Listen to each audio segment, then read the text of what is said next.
नमस्कार मित्रांनो, मी राजू साथळे. तुम्ही बघतात भूमिका चॅनल. मित्रांनो, आज आपण संपत्तीबद्दल हा व्हिडिओ बनवलेला आहे आणि एक हायकोर्टाने असा निर्णय दिलेला आहे की सर्व महिला आणि ज्या मुली आहेत त्यांना एक धक्कादायक निर्णय दिलेला आहे की जर पोटाची लेक जरी असेल म्हणजे स्वतःच्या वडील जरी असतील तरी मुलींना आणि ज्या महिला आहेत सध्या त्यांना त्यांच्या संपत्तीवर अधिकार सांगता येणार नाही. आणि अशीच एक महिलेने आपल्या वडिलांच्या संपत्तीमध्ये हिस्सा मागण्यासाठी दावा दाखल केलेला कोर्टामध्ये आणि हायकोर्टाने तो दावा फेटाळून लावलेला आहे आणि त्यांना बजावलेला आहे की तुमचा या प्रॉपर्टीवर किंवा वडिलांच्या संपत्तीवर तुमचा अधिकार राहिलेला नाहीये आणि मिळणार सुद्धा नाहीये. तर काय प्रकरण होतं आणि कशा प्रकारचं होतं ते आपण या व्हिडिओच्या माध्यमातून आज पूर्ण समजणार आहे. भारतात संपत्तीवरून कुटुंबामध्ये मोठ्या प्रमाणात वादविवाद होत असतात. संपत्तीवरून भांडणामध्ये वादविवाद होणे काही नवीन नाहीये. बरोबर.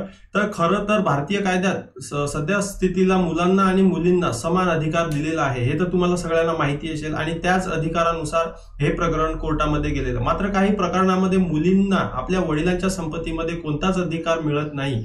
दरम्यान अशा एक प्रकरणात छत्तीसगड हायकोर्टाकडून एक महत्वाचा निर्णय देण्यात आलेला आहे. आता हे प्रकरण कुठलं आहे? छत्तीसगड हायकोर्टाचा आहे आणि त्याचा मी जो जजमेंट आहे त्याची कॉपी जर तुम्हाला पाहिजे असेल तर खाली डिस्क्रिप्शन मध्ये टेलिग्रामची लिंक आहे. त्या टेलिग्रामवर मी त्याची कॉपी याचं जे जजमेंट आहे ते मी तिथे पोस्ट करून ठेवणार आहे. तर हिंदू कुटुंबातील मुलींना वडिलांच्या संपत्तीवर केव्हा अधिकार मिळतो आणि केव्हा मिळत नाही या संदर्भात छत्तीसगड हायकोर्टाकडून महत्वाचा निकाल समोर आला असून हा निर्णय या पुढील प्रकरणामध्ये देखील दिशानिर्देश ठरणार असल्याचा दावा तिथे केला जात आहे. दरम्यान आता आपण छत्तीसगड हायकोर्टाचा जो निकाल आहे तो नेमका काय सांगतोय म्हणजे हायकोर्टाचा निकाल मध्ये कशा प्रकारचा उल्लेख आहे.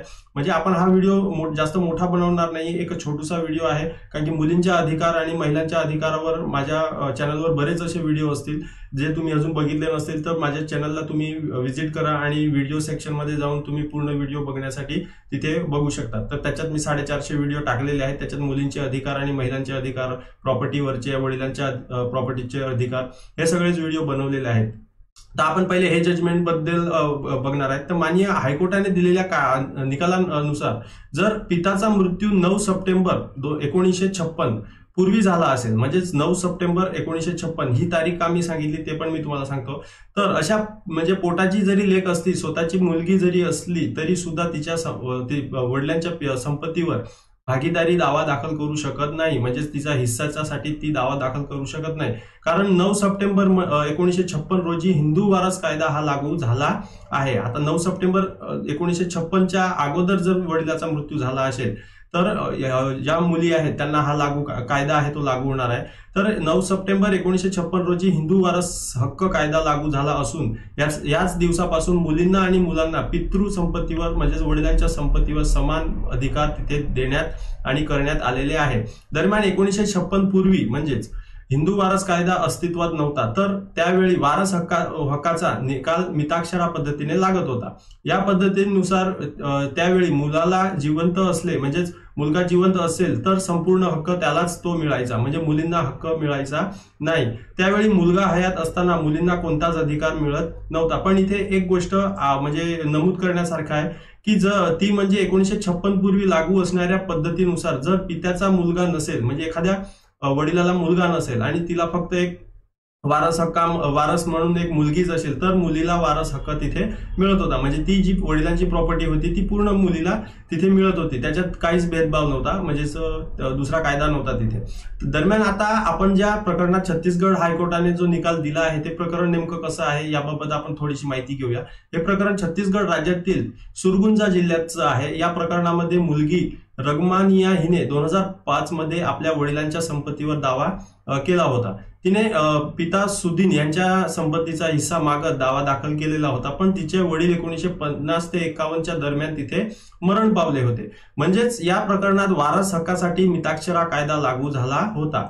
आता तिचा भाऊ हयात असल्याने आणि वडील मरण पावले असल्याने या पद्धतीमध्ये नुसार तिला अधिकार मिळू शकत नाही. त्यामुळे ट्रायल कोर्टाने आणि अपील कोर्टाने तिची याचिका आहे ती फेटाळून लावली होती. दरम्यान आता छत्तीसगड हायकोर्टाने सुद्धा तीच याचिका फेटाळून लावलेली आहे. गेल्या वर्षी ऑक्टोबरमध्ये न्यायमूर्ती नरेंद्र कुमार व्यास यांनी या प्रकरणाचा निकाल देत मुलींचा दावा तिथे फेटाळला होता. सुदीनचा म्हणजेच तिच्या वडिलांचा मृत्यू 1956 पूर्वी झालाय आणि कायदा केव्हा आला? 1956 ला.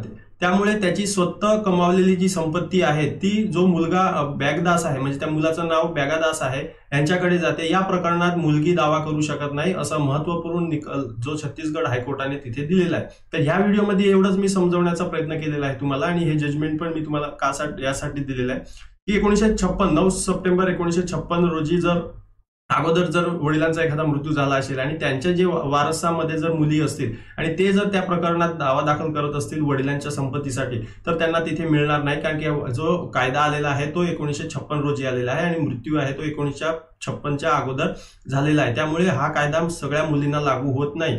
त्याच्यानंतर जी सुधारणा करण्यात आल्या 2005च्या कायद्यानुसार आणि 1956च्या कायद्यानुसार सुद्धा की मुलींना समान हक्क तिथे मिळणार आहे, आणि त्याच्यात सुद्धा थोडेफार बदल करण्यात आलेले आहेत.